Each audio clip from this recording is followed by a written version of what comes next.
Fox News host Tucker Carlson enrages the left while showing January 6 camera footage Democrats hoped you would never see. The Federal Reserve crashed the stock market with one comment today. Ben Shapiro from the Daily Wire weighs in on hiding the truth from the American people, and China says if the United States can give weapons to Ukraine, then China can give weapons to Russia. Thank you so much for liking and sharing these videos. It really helps me out as a small news station here on YouTube. Also, make sure to listen to the very end where I'll tell you about a new $10,000 cash giveaway. One of you is going to win $5,000 in cash, and we're so excited to be able to do this. Federal Reserve Chairman Jerome Powell has backtracked on his optimism regarding the U.S. economy. He stated, data from January on employment, consumer spending, manufacturing production, and inflation have partly reversed the softening trends that we'd seen in the data just a month before. In the short term, this is bad news for the U.S. economy, as Powell warned that they may have to increase the pace of rate hikes versus stalling or going backwards. The data continues to show stronger inflation numbers than expected. The Federal Reserve's interest rate is tied to many parts of the economy. If the rate is raised, then living becomes more expensive, which forces people to stop spending as much. While this is good in the long term for the health of the nation, in general, it's bad in the short term, especially for those that are trying to use debt to make purchases.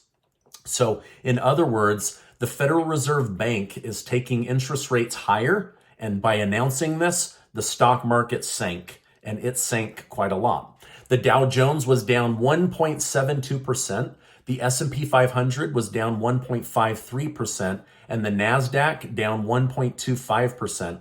Even gold and silver experienced a small decrease with worry that this could be leading to a recession, and Bitcoin was down 1.68%. So it was a rough day for retirement accounts and those that own stocks, but hopefully it will bounce back. China's foreign minister, Qin Zhang, has continued to warn America against escalating tension in Taiwan and in Ukraine. He stated, if the United States does not hit the brakes but continues to speed down the wrong path, no amount of guardrails can prevent derailing. And there will surely be conflict and confrontation. So China's saying, you guys are zipping down the highway too fast, and you're going to cause a global event that you can't walk back. So China believes that America can provide aid to Ukraine. This gives permission for China to provide aid to Russia. However, the United States has let China know, if you interfere with NATO nations coming against Putin and Ukraine, then we will come against you with sanctions that you won't want to live through. Now, tension between Russia and Ukraine has intensified as a video of a Ukrainian soldier being executed has emerged. Ukrainian President Zelensky stated, today a video has emerged of the occupiers brutally killing a warrior who bravely said to their face, glory to Ukraine. I want all of us to respond to his words together in unity. Glory to the hero, glory to the heroes, glory to Ukraine, and we will find the murderers. So basically he's saying, you know, this lone army man was very brave, and what Russia did was despicable. Now, this whole war is beginning to make me sick as it continues to ramp up and escalate.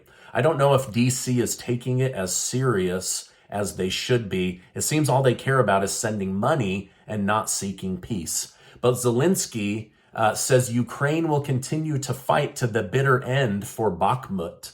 But it appears, if I'm just being honest, that the Russian Federation army will overpower the Ukrainian army in the region, if not by force, by battalion size. They're just simply outnumbered and outgunned. The House Judiciary Committee has subpoenaed Nina Jankowicz, who was the former head of Biden's Disinformation Governance Board. You know, the person that was going to control what you and I are able to say. In a letter to Jankowicz, Republican Chairman Jim Jordan stated, "We have repeatedly sought information from you concerning your official actions and duties as a Department of Homeland Security employee and former executive director of the board, including how the board intended to define disinformation, how it planned to collect information and from what sources, how it anticipated countering disinformation, and how it proposed to protect Americans' First Amendment rights." Now, to date, however, you have declined to comply voluntarily with our request for a transcribed interview. I'm very interested for this area to be investigated, as I believe this board was trying to control what people were able to say. For example, Jankowicz previously commented that there had never been any indication that Hunter Biden was involved in anything untowards. And then it turns out he was involved in a lot of garbage, and they buried it in order to influence the 2020 elections. The FBI got involved, Twitter got involved, and yet the person who wanted to control your speech said, he's a good guy, this is all Russian disinformation. She was going to be in control of information, misinformation, and disinformation. It's absolutely crazy. Now, Fox News host Tucker Carlson has released never-before-seen footage of what happened on January 6th. He's enraged the left and brought concern from many on the right side, like Mitch McConnell. During his broadcast, he claimed that over 40,000 hours of footage were kept out of the public's view. Originally, Americans were told it was 14,000 hours. It was actually 40,000 hours. And only the bad clips were released in order to create a narrative that they wanted Americans to believe. Now, Carlson stated the crowd was enormous. A small percentage of them were hooligans. They committed vandalism. You've seen their pictures again and again, but the overwhelming majority weren't. These were not insurrectionists. These were sightseers.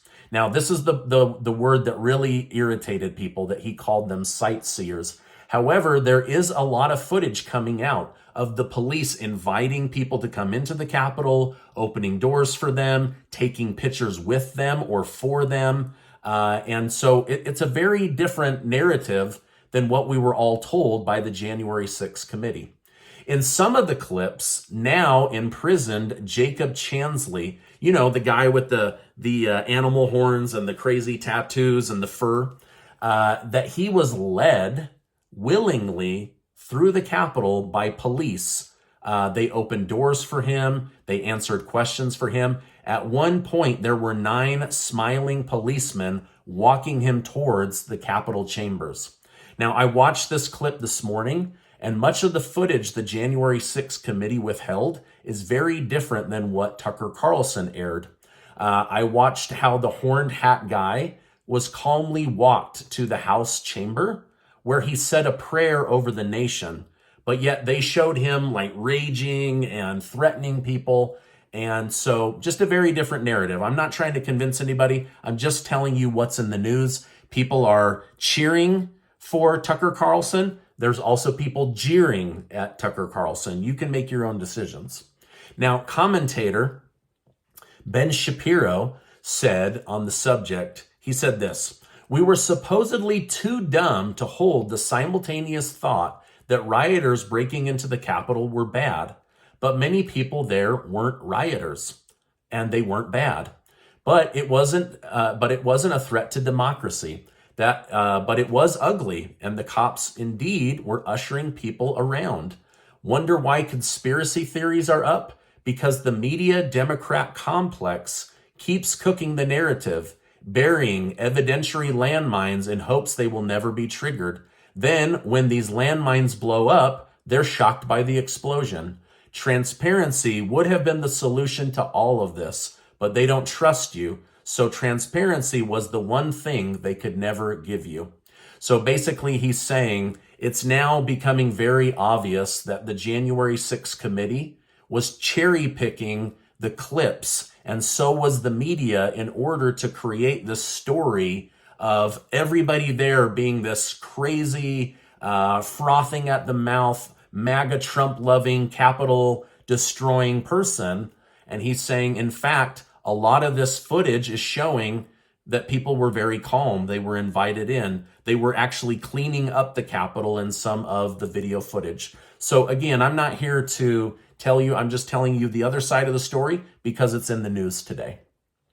Russian historian Alexander Dugin, who goes by the nickname of Putin's brain, has stated that it's impossible for Russia to lose the war because a single step backwards would lead to 1,000 steps backwards. In other words, Dugin believes that any steps backward could lead to a loss for Russia, and that any progress to be made will not be made by Ukraine. These comments give us insight to how these pro-Putin Russians are thinking. They believe if there's any pushback that they need to push harder so that Russia does not lose this war. Well, who knows? Maybe Zelensky will in fact get those F-16 fighter jets after all. Now, Casey and I have a new giveaway for the month of March. We're giving away $10,000 in cash thanks to generous video sponsors. And one of you is going to win $5,000 in cash, while the other 10 are going to win $500 in cash, which is no small amount of money during these crazy inflation times. So I'll make sure to leave a link down below. Now, before you go, I want to remind you that you are amazing. I really, really believe that. Just in case nobody else tells you that today, I'm telling you, you are amazing. I know we're going through a lot. Keep your heads up. We're going to get through this. In the meantime, check out this super important video and hit the subscribe button. There's a lot of places to get your news today. So thank you so much for stopping by, and I'll see you on the next video.